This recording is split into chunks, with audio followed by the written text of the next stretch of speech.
I had promised my sister I'd babysit my 5-year-old niece, Lily, for the night.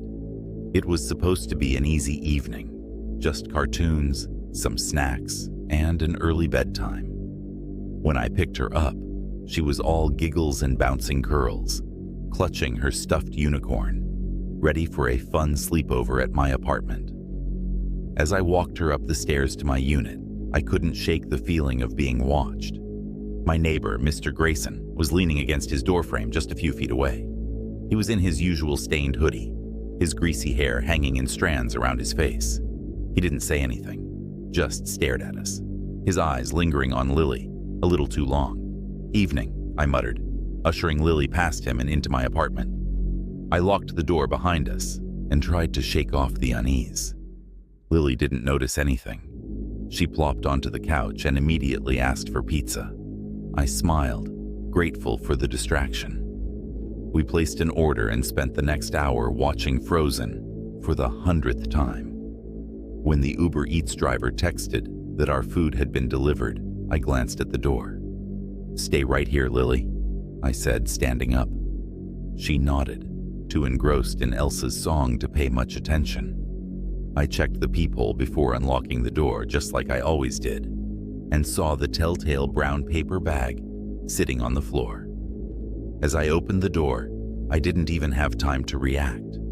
A heavy force slammed into the door, pushing me backward. Mr. Grayson barged in, his wiry frame deceptively strong as he shoved me against the wall. "What the?" I managed to gasp before he punched me hard in the face. Pain exploded across my cheek, and I fell to the ground, my vision swimming. Lily screamed, her small voice high-pitched and full of terror. "Run, Lily!" I shouted through the haze of pain. She hesitated, clutching her unicorn tightly, but then bolted for the door. I tried to scramble to my feet, but he kicked me hard in the ribs, sending me sprawling. I could hear Lily pounding on a neighbor's door, her cries echoing down the hallway. "Help! Help!" Mr. Grayson cursed under his breath, his attention momentarily distracted. It gave me just enough time to grab the closest thing within reach, a heavy glass candle on the side table. With all the strength I could muster, I swung it upward, catching him square in the side of the head. He staggered, clutching his temple, and I scrambled to my feet, adrenaline overpowering the pain in my ribs. I grabbed Lily's hand, just as the neighbor's door swung open. Mrs. Alvarez, a sweet older woman who lived a few doors down, ushered us inside. She locked the door and called the police while Lily clung to me, sobbing into my chest. The police arrived within minutes. They found Mr. Grayson still in my apartment, bleeding from the head and muttering incoherently. He was arrested on the spot. After the police had taken Mr. Grayson away, I sat in Mrs. Alvarez's living room, with Lily curled up in my lap. She had finally fallen asleep, her little unicorn still clutched tightly in her hands. I stroked her hair, my heart heavy with guilt and fear, replaying the events in my mind over and over. An officer came by a little later to check on us. He looked serious, almost grim. "We've got him in custody," he said. "He's a registered sex offender with a history of violent offenses. He shouldn't have even been in this building. The landlord will be hearing from us about that." My blood ran cold. A registered sex offender, living just a few feet away, watching us, watching Lily. The officer went on to assure me that Mr. Grayson wouldn't be getting out anytime soon. He was facing multiple charges, and with his record, there was no way he'd be released anytime soon. Even so, I couldn't shake the feeling of his presence.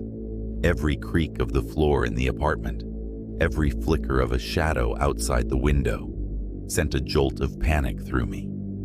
For days, I couldn't sleep. I changed the locks, installed extra deadbolts, and added security cameras, but I still couldn't bring myself to feel safe.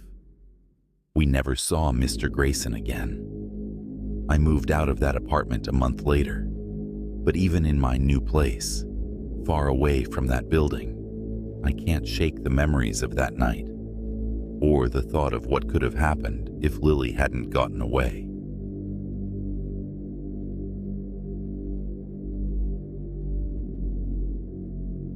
When my friend Sarah asked me to babysit her 3-year-old son, Dylan, for the evening, I didn't hesitate to say yes.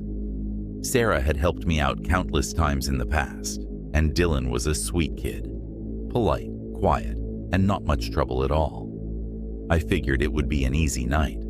Dinner, a movie, and bedtime by 9. Sarah and her husband were going to a wedding and wouldn't be back until late.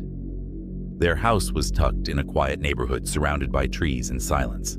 It always felt a little too isolated for my taste, but it was cozy and had all the comforts of a loving home. The evening started off uneventfully. Dylan and I ate and watched a superhero movie. By 8:30, he was already getting sleepy, so I tucked him into bed and read him a chapter of his favorite book. His room was filled with action figures and posters, a typical kid's sanctuary. Afterward, I settled on the couch with my phone and the TV murmuring in the background. The house was so quiet, it felt like the walls were absorbing all sound. Around 10 p.m., I started hearing faint creaks. Probably the old house settling, I told myself. But the longer I sat there, the more I noticed the noises. A soft thump here, a faint shuffle there. I muted the TV, but was met with silence. Maybe the wind. Maybe the pipes. I shook it off, though my skin prickled with unease. At 10:45, I heard footsteps upstairs. My stomach sank. Dylan was supposed to be asleep. "Dylan?" I called, keeping my voice calm. No answer. I walked to the bottom of the staircase and looked up. The light from the hallway illuminated the top landing, but it was still and empty. "Dylan?" I called again, louder this time. Still nothing. I climbed the stairs and headed to his room. When I opened the door, Dylan was in bed, curled under his blanket and breathing deeply. He was fast asleep, but I swore I had heard footsteps. I stood there for a moment, my heart thudding in my chest. Maybe I was imagining things. Babysitting in an unfamiliar house at night was bound to make me jumpy. I turned to leave, and that's when I noticed something. The closet door. It was open just a crack. I froze. I remembered closing it earlier, when Dylan had asked me to. "Dylan," I whispered, stepping closer to his bed. He stirred slightly, but didn't wake up. I glanced back at the closet. The crack was wide enough to see the darkness inside, but nothing else. I swallowed hard and reached for the door. Slowly, I pulled it open, expecting to find, I don't know, maybe an old coat or some forgotten toys. But it was empty. Just a small, dark closet, lined with boxes and clothes. I shut the door firmly this time, making sure it clicked shut. I didn't want to scare Dylan by waking him, so I left his room quietly, convincing myself it was just my imagination. Back downstairs, I tried to relax, but my unease only grew. The creaks and thuds persisted, always faint, always just on the edge of hearing. At around 11:30, I heard something that made my blood run cold. It was a low, raspy whisper from the baby monitor sitting on the coffee table. "Come here." I stared at the monitor, my breath hitching. Dylan's room was dark on the screen, the faint outline of his bed barely visible. "Come here," the voice whispered again, scratchy and unnatural. My instincts screamed at me to run upstairs, to check on him, but my legs felt like lead. And then, on the monitor, I saw movement. A shadow.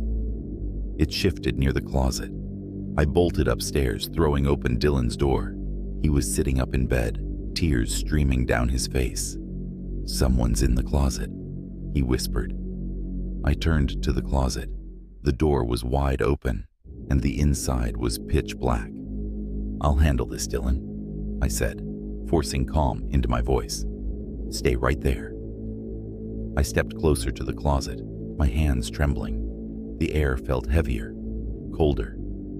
Slowly, I reached for the light switch inside the door frame and flipped it on. The closet was empty, completely empty. I turned back to Dylan, trying to reassure him. "See? Nothing there." But his face remained pale, his eyes wide with terror. "No," he whispered, pointing behind me. "It's there." I whipped around, but nothing was in the closet. My stomach dropped. The closet door slammed shut. Grabbing Dylan, I rushed out of the room, slamming his bedroom door behind us. I grabbed my phone and dialed Sarah, my voice shaking as I told her we needed to leave. We spent the rest of the night at my apartment. I don't know what I saw, or what Dylan saw, but I refused to go back into that house. Sarah moved out a few months later. She never believed me when I told her what happened. But Dylan, he remembers.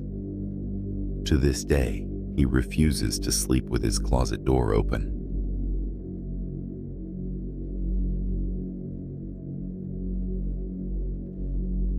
Babysitting for the Morgans was easy money, and honestly, I didn't mind. Ellie, the 5-year-old, loved playing dress-up, and Mia, the 3-year-old, was sweet and quiet, always clutching her stuffed rabbit. Their house was cozy, nestled in a cul-de-sac, where every family seemed to know each other. It felt safe. Nothing bad ever happened in neighborhoods like this. At least, that's what I told myself. That evening started like any other. The Morgans left at 6 sharp, Mrs. Morgan reminding me that the girls needed to be in bed by 8:30. "Mia's been having some nightmares," she said as she handed me a list of emergency numbers. "If she wakes up crying, just hold her for a bit. She'll settle down." I nodded, brushing off the comment. Little kids always had nightmares. No big deal. The girls and I spent the next 2 hours playing games and watching cartoons. Around 8:15, I took them upstairs, helping them brush their teeth and climb into their beds. Ellie was asleep almost instantly, her tiny snores audible through the walls. Mia, however, seemed restless. "Do you want me to leave the door open?" I asked, tucking the blanket around her. She shook her head. "Just the light," she murmured, clutching her rabbit tighter. I left the nightlight on and gently shut the door, heading back downstairs. The house was quiet now, save for the soft ticking of the clock in the living room. I plopped onto the couch, scrolling through my phone to pass the time. But something about the silence felt heavy. At first, I ignored it. I told myself I was just being paranoid. But then I started noticing small things. A faint creak upstairs, like someone shifting their weight. The sound of something brushing against the walls. I muted the TV and strained to listen. Nothing. Just the hum of the refrigerator in the kitchen. I shook my head and laughed at myself. "Get a grip," I muttered. But the uneasy feeling lingered. At 10, I heard it. A faint, muffled cry. I froze, my heart skipping a beat. It was coming from upstairs.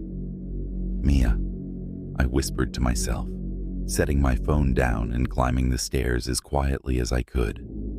Her door was ajar, the dim glow of her nightlight spilling into the hallway. She was sitting up in bed, tears streaming down her face. "What's wrong?" I asked, rushing to her side. Mia clutched her rabbit so tightly that her knuckles were white. "He's under my bed," she whispered. I blinked, unsure if I'd heard her right. "Who's under your bed?" Her lip quivered. "The man." He smiled at me. A chill ran down my spine. "Mia, there's no one under your bed," I said, trying to keep my voice steady. "It was just a bad dream." "No," she insisted, her voice rising. "I saw him. He's real."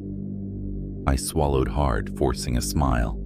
Okay, I'll check, all right? Just to prove to you there's nothing there." I crouched down, lifting the edge of the blanket. My hands were trembling. The space under the bed was dark, but empty. "See?" I said, my voice barely above a whisper.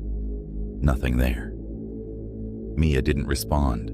She just stared at me, her eyes wide with fear. I tucked her back in and kissed her forehead. Try to get some sleep, I said, though my voice lacked conviction. As I stood to leave, I heard it, a soft scraping sound. I froze, my heart hammering in my chest. Slowly, I turned back to Mia's bed, and then I saw it. A pale hand, thin, bony, reaching out from under the bed, gripping the edge of the mattress. "Mia!" I screamed, grabbing her and pulling her into my arms. Before I could move, a man crawled out from under the bed. He moved unnaturally, his limbs contorting as he unfolded himself. His face was gaunt, his eyes sunken, and his grin stretched far too wide, revealing teeth that seemed too sharp. I bolted for the door, Mia clinging to me and sobbing into my shoulder. I didn't look back, but I heard him. His footsteps were heavy, deliberate, and they followed me down the hallway. "Ellie!" I shouted, bursting into her room. She was still asleep, oblivious to the chaos. I scooped her up, clutching both girls tightly as I ran down the stairs.